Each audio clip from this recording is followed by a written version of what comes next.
Bonjour tout le monde. My name is Sebastian Tremblay and I will be your moderator. Je serai votre modérateur aujourd'hui. Thank you for joining today's media availability to provide an update on O Train Line 1 and bus service. Merci de vous joindre à nous pour cette point de presse afin de faire le point sur les changements apportés à la ligne 1 de l'O-Train. This media availability is available in either French or English. If you would like audio interpretation, click the interpretation globe icon in the bottom menu, then select your preferred language. You can ask your questions in the language of your choice. Ce point de presse est disponible en français ou en anglais. Si vous souhaitez bénéficier d'une interprétation audio, cliquez sur l'icône du globe d'interprétation dans le menu du bas, puis sélectionnez la langue de votre choix. Vous pouvez poser vos questions dans la langue de votre choix. Today's media availability will include opening remarks from Troy Charter, Interim General Manager of Transit Services Department, followed by remarks from Sabrina Passian, Chief Safety Officer, and Richard Holder, Director of Rail Construction Program. Le point de presse d'aujourd'hui comprendra des remarques préliminaires de Troy Charter, directeur général par intérim des services du transport en commun, suivi par Sabrina Passian, chef de la sécurité, et Richard Holder, directeur du programme de construction du train léger. I'll now pass things over to Troy. Je vais maintenant passer la parole à Troy. Thank you. Good afternoon. I'll get right into it. So with respect to our bus service, we have seen a steady improvement in service since early January, with more buses being consistently available, and that is translating to less undelivered trips.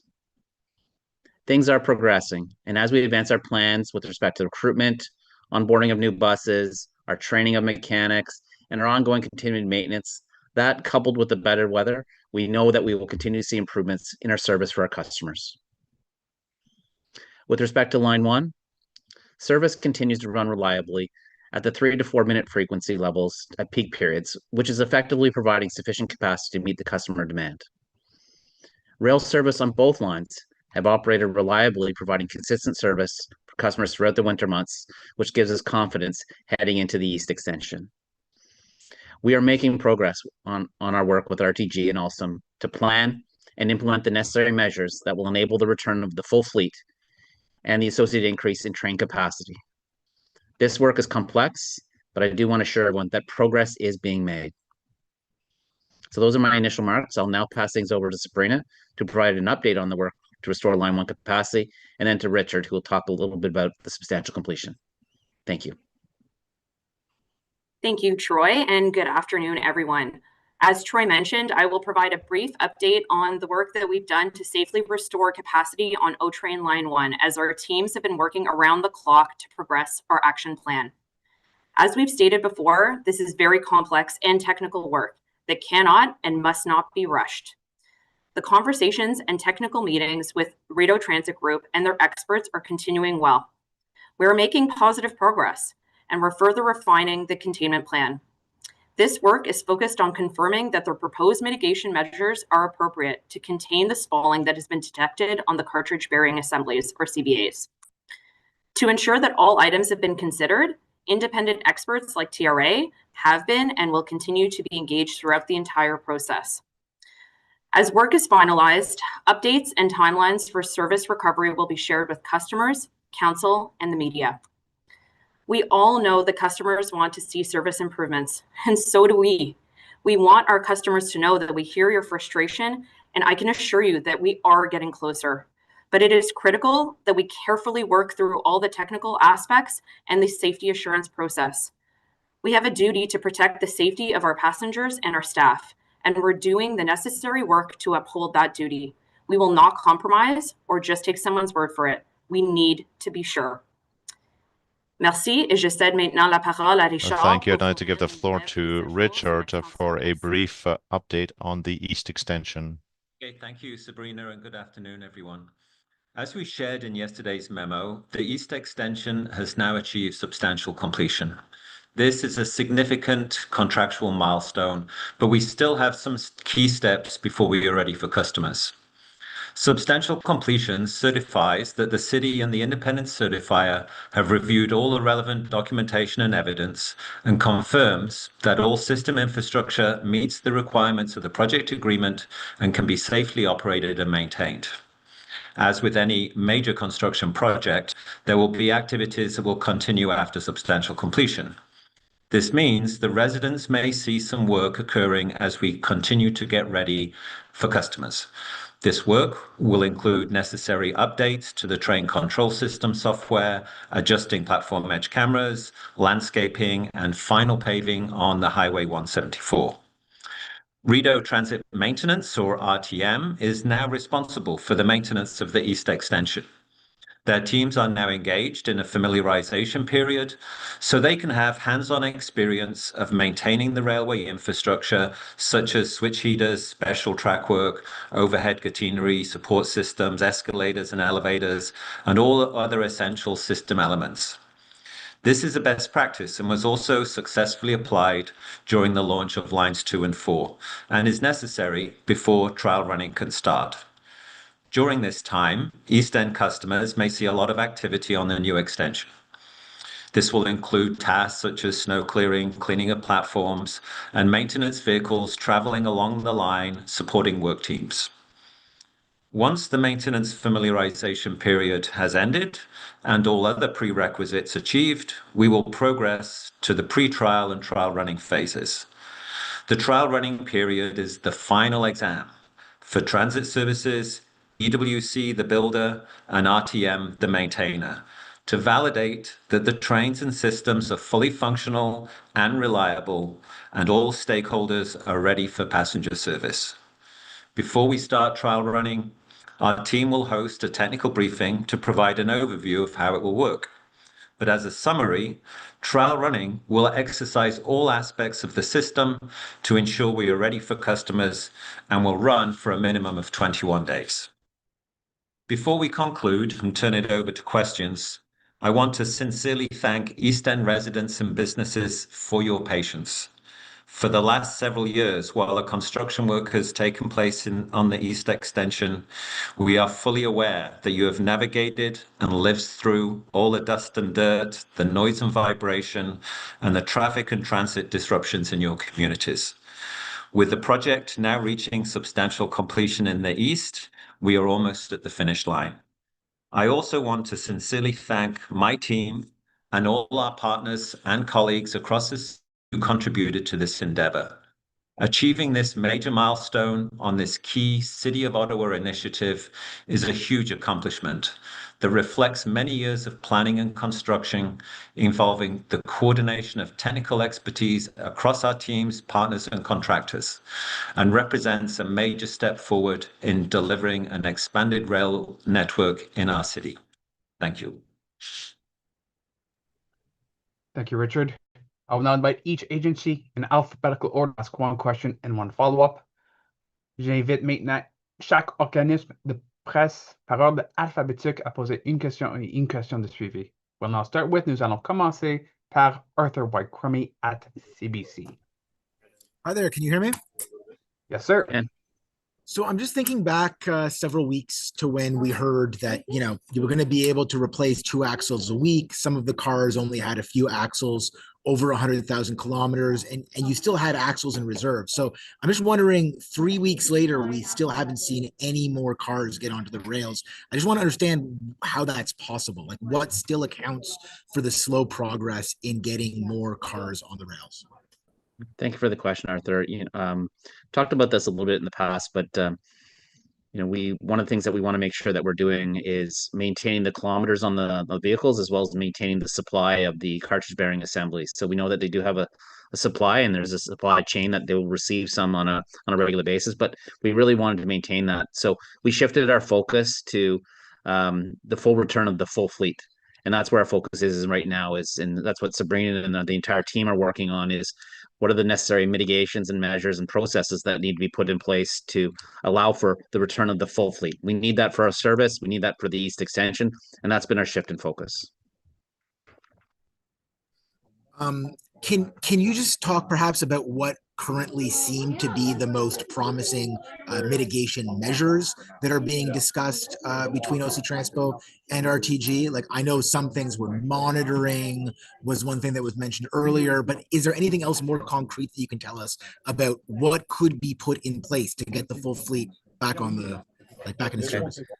Yes, the discussions are ongoing with RTG to make sure all those right processes are in place, and I'll ask Sabrina if she wants to elaborate a little bit on some of that work that's happening with TRA to give us the confidence that the full fleet can return.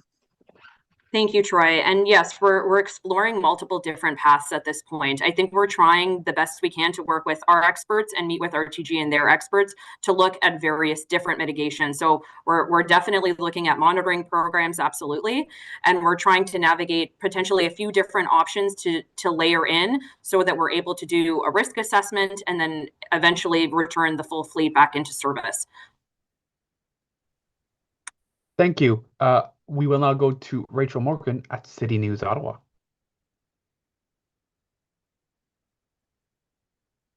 Oh, I think we lost Rachel. We'll go to Ted Raymond at CTV. Hi there. Can you hear me okay? Yes, sir. Okay, perfect. So my first question, in the past, I know there have been some disagreements between RTG and Alstom over whether the trains or the tracks are contributing to the problems that have come up on the line previously.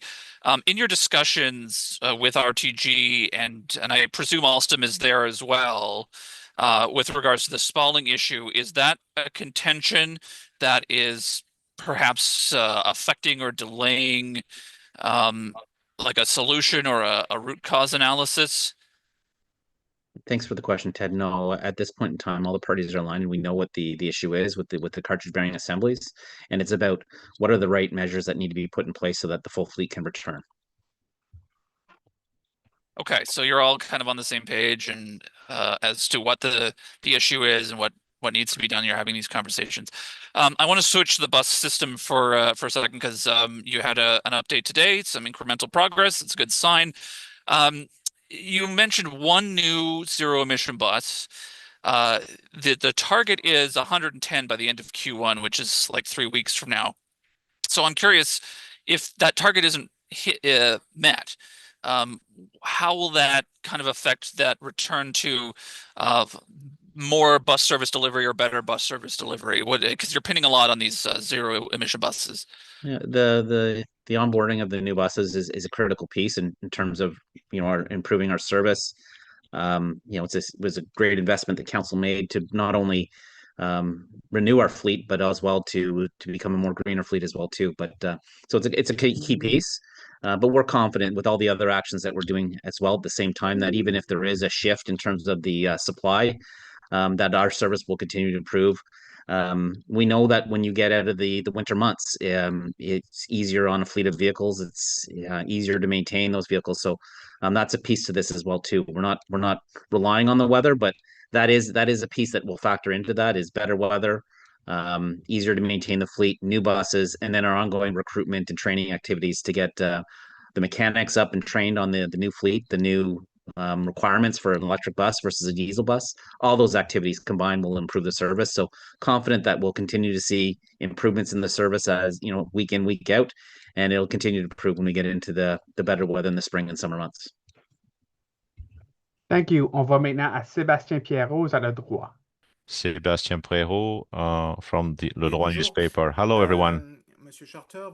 Mr. Charter, the number of vehicles, 21, that hasn't changed since the 13th of February, 3 weeks ago. In fact, you seem pretty optimistic that things are moving forward.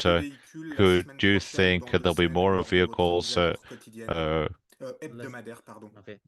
your next update? Well, next week we'll probably continue with 21 trains, but our priority is a full return to service. But next week we'll be looking at 21 trains again with 15 in service during the busiest periods.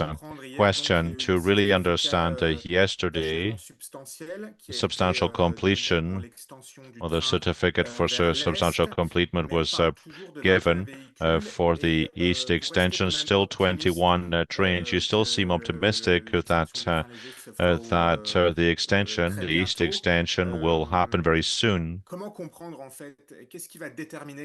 What'll decide whether this will be possible? Is the number of trains? Is it the certificate that was delivered yesterday? What's the key component? It's not clear for me. All right, Sabrina, could you perhaps answer that question? Are you there? Yes, I'm here. Well, we have to have the trains, the vehicles for the next stage. That's clear. I've seen progress this week myself. As you heard Richard say, there's a lot more work that still remains to be done.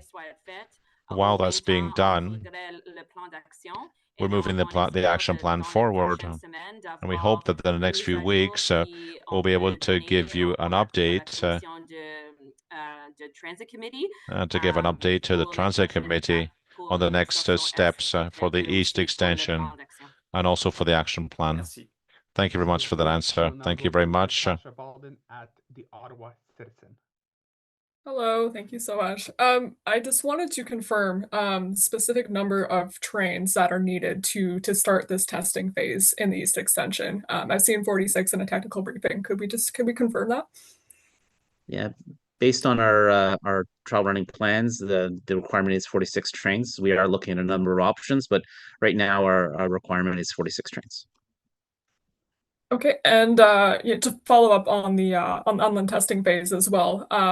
Will that testing phase be on the entirety of line 1 running from Tunney's Pasture all the way to the trim, or will it just be on that east line extension? Like where's the benchmark in terms of what you'll be looking at in this testing phase?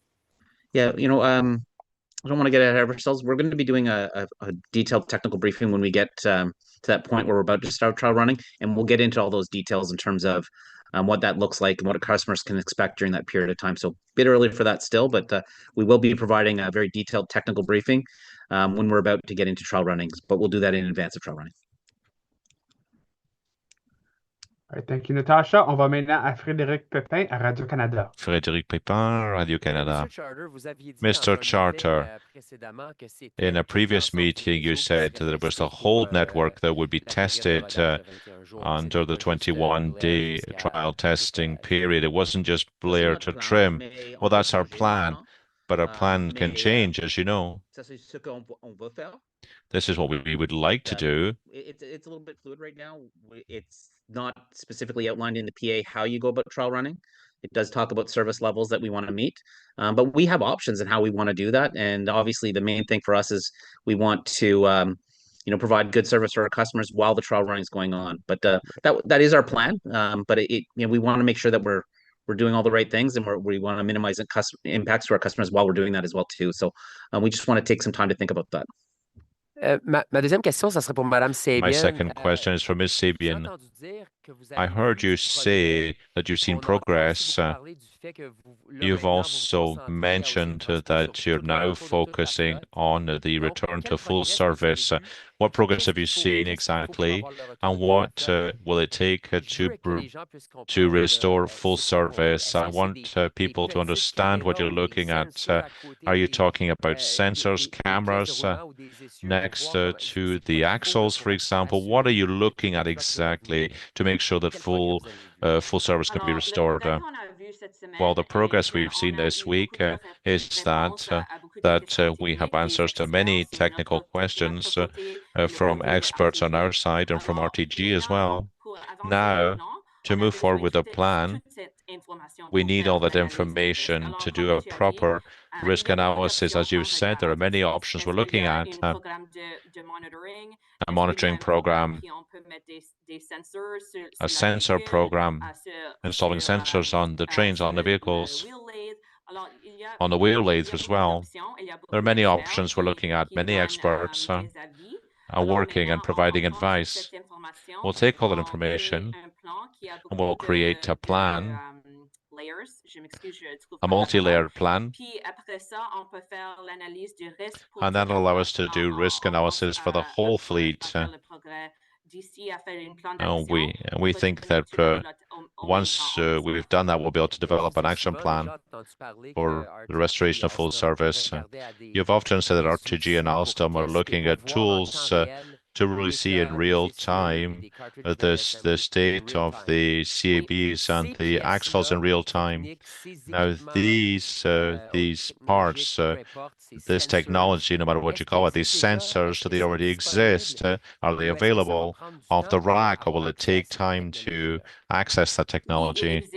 Answer, well, they already exist across the country and across the world. In fact, it's not that they don't exist, but it has to work with our fleet. It's a very unique fleet, as you know. That's why we're doing technical analysis with our engineers to ensure that the solution and the steps will be effective on our fleet here in Ottawa. Could I get the answer to Fred's second two questions there also in English, just about the mitigation measures and the sensors?